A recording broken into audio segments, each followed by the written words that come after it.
రాయలసీమ పెన్నా బేసిన్కి తరలిస్తున్నారు, ఇది మాకు తీరని అన్యాయము అని చెప్పి కోర్టుకు వెళ్ళినప్పుడు మనకి న్యాయం జరుగుతుంది. ఈరోజు అందుకే చంద్రబాబు నాయుడు గారికి నేను సూచన చేస్తున్నా, మీరు పక్క రాష్ట్ర ముఖ్యమంత్రి, కేంద్రంలో మీకు పలుపాడి ఉండొచ్చు, మోడీ గారు మీరు ఏం చెప్తే అది వినొచ్చు.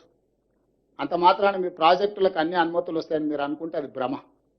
అట్లాంటి వాటికి అవకాశం లేదు. తెలంగాణ రాష్ట్ర ప్రజలకు ప్రయోజనాలు కాపాడుకోవడానికి అవసరమైన ప్రణాళిక వ్యూహరచన స్పష్టంగా ఉన్నది.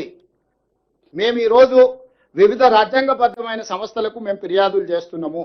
రాజ్యాంగబద్ధమైన సంస్థలు మా హక్కులను కాపాడడానికి, మా హక్కులను మాకు అందించడానికి ముందుకు వస్తే సరే, లేకపోతే న్యాయస్థానానికి వెళ్తాం. అక్కడ కూడా జరగకపోతే ప్రజల దగ్గర పోతాము. అంతిమ నిర్ణేతలు ప్రజల దగ్గర కూడా వెళ్తాము. ఈరోజు నేను వారికి రెండో సూచన చేస్తున్నా. ఈరోజు 3000 టీఎంసీల మిగులు జలాలు గోదావరిలో ఉన్నాయి అని మీరు నమ్మితే, చంద్రశేఖరరావు చెప్పిండని కాదు, చంద్రబాబు నాయుడు గారు నమ్మినప్పుడు గోదావరి బేసిన్ మీద తెలంగాణకు 968 టీఎంసీల నీటి కేటాయింపులు ఉన్నాయి. 518 టీఎంసీలు ఆంధ్రప్రదేశ్కు ఉంటే 968 టీఎంసీలు తెలంగాణకు అలొకేషన్ ఉన్నది ఉమ్మడి రాష్ట్రంలోనే.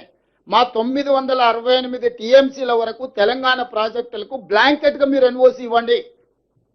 మా తెలంగాణ ప్రాజెక్టులకు 968 టీఎంసీలకు వాడుకోవడానికి సంపూర్ణమైన అనుమతులు వచ్చిన తర్వాత మేము ఆ ప్రాజెక్టులు కట్టుకున్నాక ఇంకా నీళ్లు కిందికి పోతే అది వరద.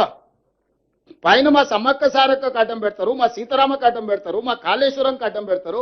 గోదావరి బేసిన్ మీద మేము కట్టుకునే ప్రతి ప్రాజెక్టుకు ఆంధ్రప్రదేశ్ అభ్యంతరం పెట్టి ఆ ప్రాజెక్టుల అనుమతులు రాకుండా ఆలస్యం చేసి ఇగో మిగులు జలాలు ఉన్నాయన్నాడు.